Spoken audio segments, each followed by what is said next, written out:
Salut à tous, bienvenue sur le podcast XTEM Live numéro 6. Cette semaine, on parle moto et sentiments. Gaz. Je roule à moto.com. La moto dans tous ses états. Cette semaine, un message est tombé sur notre messagerie Facebook. Il était signé Tristan, un jeune homme de 22 ans qui, sur sa photo de profil, fait un clin d'œil à l'objectif et à ceux qui le regardent. Dans sa lettre, il nous racontait comment l'achat d'une vieille moto avait littéralement changé son existence, effaçant un passé douloureux pour lui ouvrir un avenir nommé Camille. On l'a appelé pour en savoir un peu plus. Je sortais d'une relation de 5 ans avec ma première petite amie. Pendant 5 ans ça s'est mal passé, mais bon, quand c'est votre première, on sait pas trop forcément comment réagir correctement, etc. Et il m'est arrivé une suite d'événements que je passerai parce que c'était assez grave. Et donc du coup, je me suis séparé de cette personne. Et ce qui s'est passé après, c'est que j'ai mûri dans un sens, et j'ai petit à petit pas mal de personnes qui se disaient être des amis, qui m'ont tourné le dos. Et mon quotidien se résumait simplement à payer les factures déjà dans un premier temps, faire son boulot, revenir le soir dans un appartement qui était totalement vide, etc. Et Tu avais quel âge à l'époque là? Tu avais quel âge? À l'époque j'en avais 21, maintenant j'en ai 22 depuis le 14 décembre. Ah oui, d'accord, donc c'est tout récent. Donc tu étais c'est tout récent. Psychologiquement dans une passe difficile, une rupture. Toi, quel était ton rapport avec la moto? Ta passion, elle remonte à quand? Alors, si vous voulez, j'ai eu le papier rose, parce que j'avais connu le papier rose, j'étais dans les derniers, on va dire. Ouais. J'ai eu mon permis 125 à l'âge de 16 ans. J'ai eu une première moto, j'ai eu une sportive, la YZF-R 125. D'accord. Que j'ai pliée. Voilà. Ensuite, j'ai eu la WRX de chez Yamaha, toujours. Hein. Oui.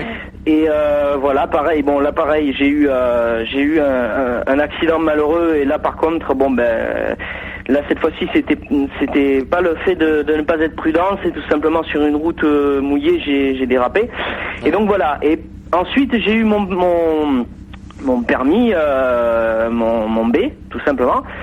Et pendant un espace d'à peu près 4 ans, 4-5 ans, je n'ai plus touché à une moto.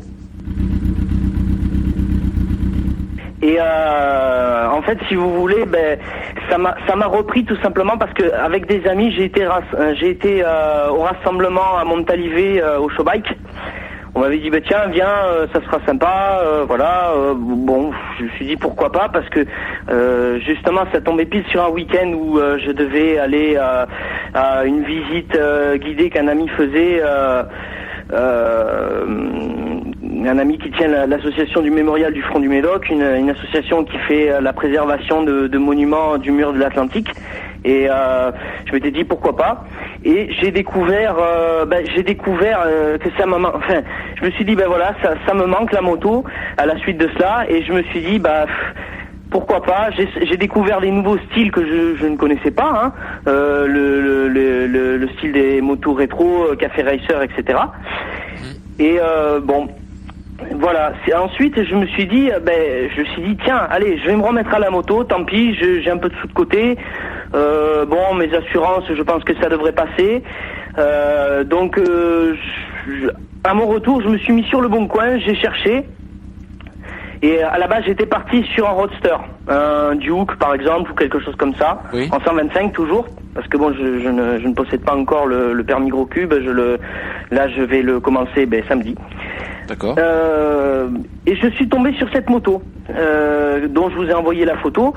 Alors décris-la, parce que tout le monde n'a pas vu ce qui s'est passé sur la page Facebook. Bon, c'est un coup de cœur cette moto, c'est presque un objet magique qui, on va le découvrir, va complètement changer ta vie. Alors raconte. Voilà. Alors à la base c'est un pour ceux qui voient à peu près ce que c'est un Honda CM, c'est-à-dire qu'à la base c'est un petit chopper de chez Honda, hein, mais qui n'a pas du tout la même tête. Elle a été entièrement modifiée.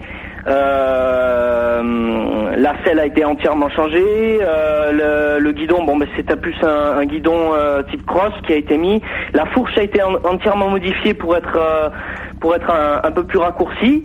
Les échappements ont été retravaillés, le moteur a été entièrement repeint. Le propriétaire est parti de 2 motos qu'il a achetées dans un lot pour en faire une seule, en gardant les meilleures pièces et en ajoutant des pièces de son choix. Voilà. Et si vous voulez, cette moto, quand je suis tombé dessus sur le bon coin, je me suis dit, c'est quoi cet engin là? J'ai dit, tiens, c'est pas un 125, c'est un 3,5, un 2,5. Bon. J'ai continué toutes mes recherches et puis à un moment donné, chaque fois que je regardais, tous les jours je regardais, et je me suis dit, je vais appeler le monsieur, je vais lui demander par curiosité qu'est-ce que c'est comme engin, qu'est-ce qu'il a fait, voilà. Et il se trouve que c'est aussi un monsieur, un Belge, voilà. Donc ça s'est très vite, on s'est très vite rapproché vis-à-vis de ça. Oui, parce que tu as des origines belges, hein, c'est ça. Oui, du côté de mon père. Voilà, toi tu vis dans le sud-ouest de la France, mais voilà. tu es moitié-moitié, ou du moins tu as des origines. Voilà, j'ai des origines plutôt. D'accord. Et donc si vous voulez, le monsieur, il m'a parlé un petit peu ce qu'il a fait, son travail et tout. J'ai trouvé ça d'ailleurs énorme. Et je lui ai proposé, est-ce que s'il était possible que je puisse voir cette moto. Et on a fixé rendez-vous. J'y suis allé. Quand il a un monsieur qui est fort sympathique d'ailleurs, qui m'a très bien accueilli, et quand il a ouvert le garage, qu'il m'a montré la moto, qu'il a démarré la moto, c'est pas compliqué. Au bout de 10 minutes, j'ai dit cette moto, je la prends. Quel que soit le prix? Non, je connaissais déjà le prix, mais pour moi c'était on a fini d'en discuter. Pour moi c'était quand même correct vu ce qu'il a mis comme pièce, vu le temps qu'il a passé et vu le travail. Non, ça les valait, carrément. Tu peux nous dire combien tu l'as payé? Ou c'est un secret? Combien je l'avais payé? Dans les 2300, ouais, c'est ça, un truc comme ça. Ok. Mais voilà. Alors c'est de l'argent bien investi, puisque cette moto va avoir un effet, comme je le disais, magique dans ta vie, et voilà. Une série d'événements va se produire. Alors continue, vas-y. Donc voilà, moi c'était tout déjà joué. Le monsieur m'a dit, écoute, j'ai pas mal d'appels. J'ai pas mal d'appels aussi, c'est des farfelus, mais j'ai des gens, c'est concret, qui veulent venir la visiter, mais qui sont de loin. Il y avait un monsieur de Paris, un autre de Orléans, et un autre qui allait venir la semaine qui suivait, qui venait de Corse, qui avait de la famille sur Bergerac, et qui voulait acheter la moto, la stocker à Bergerac chez sa famille, pour après la rapatrier en Corse. Et le monsieur me dit, écoute, tu es le seul qui est venu, qui a pris la peine de venir. Il m'a dit, tu es prioritaire dans la prise de décision pour l'instant. Je lui ai dit, écoute, parce que j'ai fini par le tutoyer à la fin. Je lui ai dit, écoute, tu sais quoi, tu peux appeler le monsieur qui vient de Corse, tu peux lui dire qu'il peut rester là-bas, je prends la moto. Je viens de la chercher ce week-end. Je suis redescendu du côté de Bergerac pour venir chercher la moto avec un ami, et au moment où je l'ai pris, déjà ça a été un peu, j'avais une certaine appréhension parce que ça faisait un petit moment que j'étais pas remonté en selle. Ouais. Et comment ça s'est passé alors? Très très bien, les réflexes sont vite revenus. Enfin voilà, il y a aucun souci. Hein. Après c'est pas c'est une moto pépère, hein. C'est pour de la balade. Hein. Voilà. Ça s'est très très bien passé, et ça à la fin, quand mes réflexes sont revenus, c'est devenu une partie de plaisir, hein, pour la suite. Et à partir de ce moment-là, déjà j'ai passé c'est pas compliqué pour aller travailler, pour faire n'importe quoi, j'étais toujours sur ma moto, j'étais plus dans mon 4x4, j'étais sur la moto. Voilà. Et tu reprenais petit à petit confiance en toi, parce que oui, comme on l'a dit au début, tu étais quand même assez démoralisé à ce moment-là, et la moto te sort de cet état d'esprit. C'est ça. Et puis c'est surtout que j'ai passé un cap et je me suis dit écoute, tu vis pour toi, tu te fais plaisir. Là, tu te fais plaisir, t'achètes une moto, te préoccupe pas du reste. Tu fais, tu changes un peu tes habitudes, tu mûris, t'essayes de ne plus t'apitoyer sur toi et puis vis quoi. Voilà. Et donc. C'est marrant parce que cette moto-là, comme elle est atypique, déjà le propriétaire m'a dit tu vas voir, chaque fois que tu vas t'arrêter sur un parking ou quoi que ce soit, tu vas mettre 1 heure avant de décoller. Et c'est vrai, parce que c'est un petit peu comme les gens qui achètent un chien pour se promener avec et faire des rencontres. Alors c'est-à-dire que ça génère de l'intérêt et du coup les particulièrement cette moto-là. Je dirais particulièrement cette moto-là parce que déjà, par chez nous, il n'y a pas beaucoup de motos style vintage, café racer ou même moto classique d'origine. Et puis c'est surtout que quand on la voit, on se demande déjà, les gens me demandent d'abord est-ce que c'est un 3,5 ou un 2,5 ou quelque chose comme ça, parce que comme il a configuré la moto, si vous voulez, vous n'avez pas l'impression que c'est une 125. Et donc voilà, c'est la première question que posent les gens, et après les gens me demandent mais qu'est-ce que c'est quoi, c'est une Yamaha, c'est une Mash, qu'est-ce que c'est? Et voilà, et c'est vrai que comme il a dessiné sa moto, tout est harmonieux, rien n'est superflu, tout va, les couleurs vont ensemble, enfin c'est voilà. Donc si vous voulez, voilà, ça attire pas mal l'œil, et les gens souvent me demandent, me posent tout un tas de questions, et quelquefois on me demande même si elle est à vendre. Ah bon? Et est-ce que tu la vendras cette moto? Non, je pense pas. Moi, je pense que, comme on a dit avec madame, je pense qu'après, je rachèterai une moto derrière, et celle-ci, je pense qu'on va la garder, dans le salon. On va la garder quand même. Dans le salon, à côté de la cheminée, parce que justement, tu viens de mentionner madame, donc à savoir ta nouvelle compagne, c'est voilà. Grâce à la moto que tu as redécouvert l'amour. Voilà, tout à fait. Alors pour en revenir à ça, justement 2 semaines après, alors je suis monté un week-end du vendredi jusqu'au dimanche, on est allé chercher une moto, un sidecar en Normandie avec un copain. Une copie de BMW R71 sur une base de Dieppe, moto russe. Et alors je rentre de mon séjour, on s'est fait je sais plus où c'était à côté de Sainte-Mère-Église, on va dire Sainte-Mère-Église, Mont-de-Marsan, Bordeaux, et Bordeaux après Périgueux pour moi. Et à mon retour, vous allez trouver ça idiot cette rencontre, mais je me suis connecté sur le réseau social Facebook. Oui. Je regarde, voilà, je vous reçois une invitation. Je vois la page d'une jeune femme qui est photographe. Je dis oula, qu'est-ce que c'est ça? Sur quoi je vais tomber encore? Et si vous voulez, je vois, parce que c'est une personne quand même, quelqu'un de mature. Cette personne me laisse un message, se présentant et me disant pourquoi elle m'envoie cette invitation. Et à la base, c'était vis-à-vis de mon autre activité, donc ce qu'on appelle nous en règle générale le militariat, parce que je possède tout ce qui est uniforme, pièces de collection, etc. Et c'était pour faire des photos de cela. D'accord. Et donc cette personne, je lui renvoie un message, tout le temps lui expliquant que j'étais d'accord pour pourquoi pas faire des photos, etc. Toujours en les gardant pour moi, parce que voilà, c'est mon choix personnel. Et donc voilà, on vient à discuter donc un petit peu de tout et de rien. Et par téléphone ou par téléphone, parce que je lui ai changé mon numéro pour que ça soit plus direct.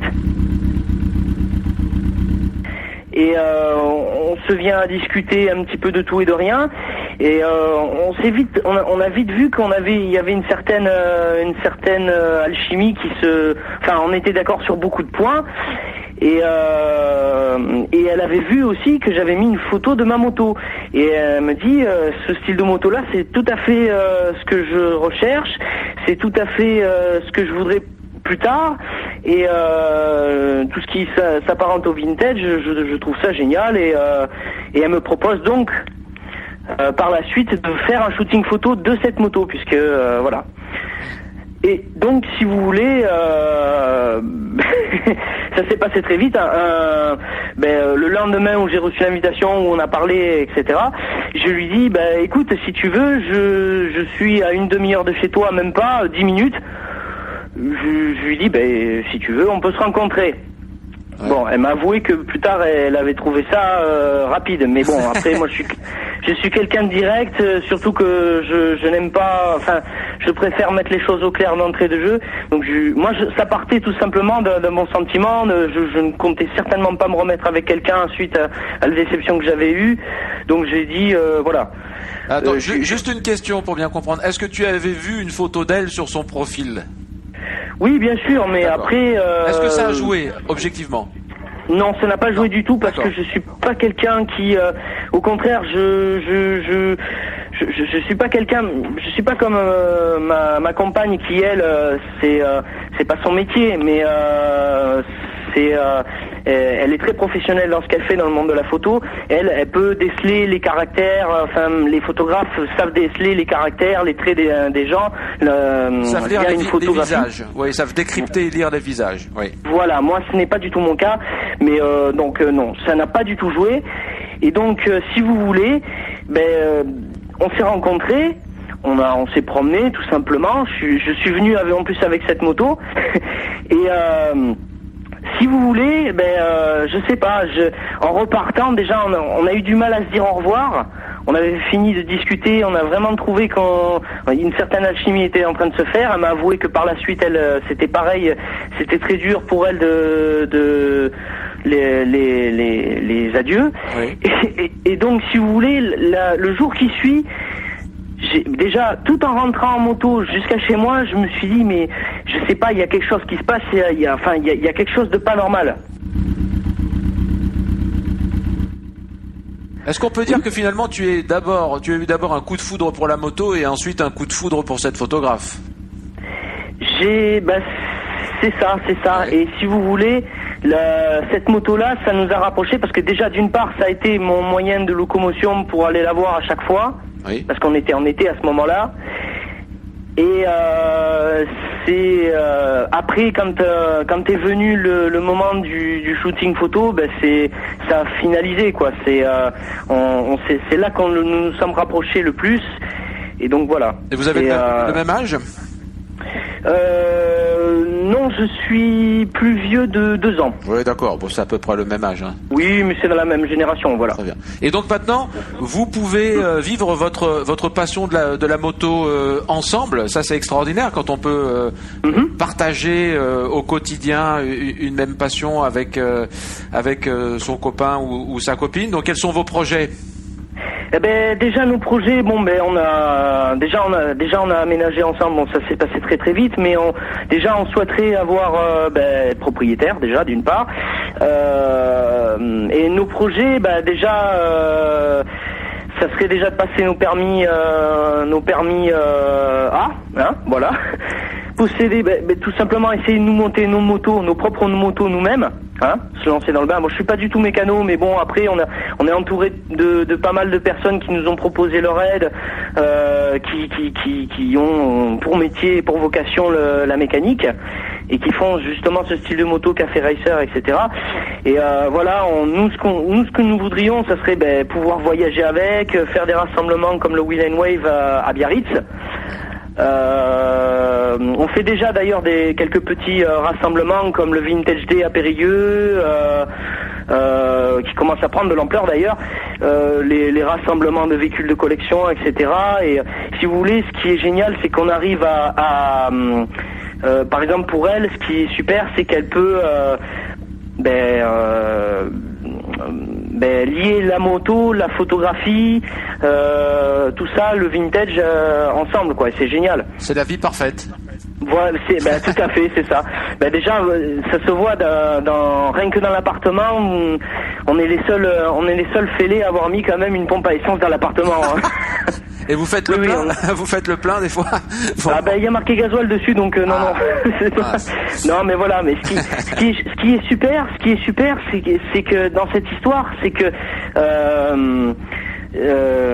déjà il y a un peu un message, c'est qu'il faut savoir être patient, il faut savoir se remettre en question, il faut savoir et tout peut arriver, et parce que je vois il y a pas mal de personnes qui ont mon âge.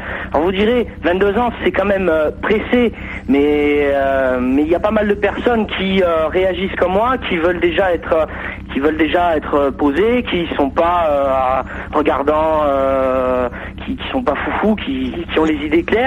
Ou tout simplement, Tristan, parfois il y a des occasions qui ne se représentent pas dans la vie. Voilà, tout à fait. Mais moi, je vois cette personne-là, elle m'accompagne tous les jours. C'est une personne qui est travailleuse, qui est sérieuse, qui est claire, qui est calme, c'est impressionnant, et franchement, c'est sûr que c'est une occasion qui ne se représentera pas, et je compte la saisir à 100%. Très ça, bien. C'est clair. Alors écoute, tu as trouvé la moto idéale et la femme parfaite, dont finalement tu vas peut-être nous donner le prénom, puisque on ne le connaît pas encore. Alors, elle s'appelle Camille et elle a déjà fait un article pour vous. Et, Camille TCR, ce sera son pseudo. Voilà, tout à fait. Et d'ailleurs, elle aussi, elle a bercé dans le monde de la moto depuis son plus jeune âge, puisque son père est motard. Hein. Voilà. Ok, je vois. Et d'ailleurs, elle m'a fait mon cadeau de Noël chez vous. Bah, on te remercie. On est vraiment heureux d'avoir des gens passionnés comme vous qui vivent la moto au quotidien et qui savent raconter justement tous les événements liés à leur vie, à leur passion, avec autant d'enthousiasme que toi. Donc on te remercie je vous remercie pour ce témoignage. Merci d'avoir écouté ce podcast. N'hésitez pas à vous abonner à notre chaîne YouTube. À la semaine prochaine.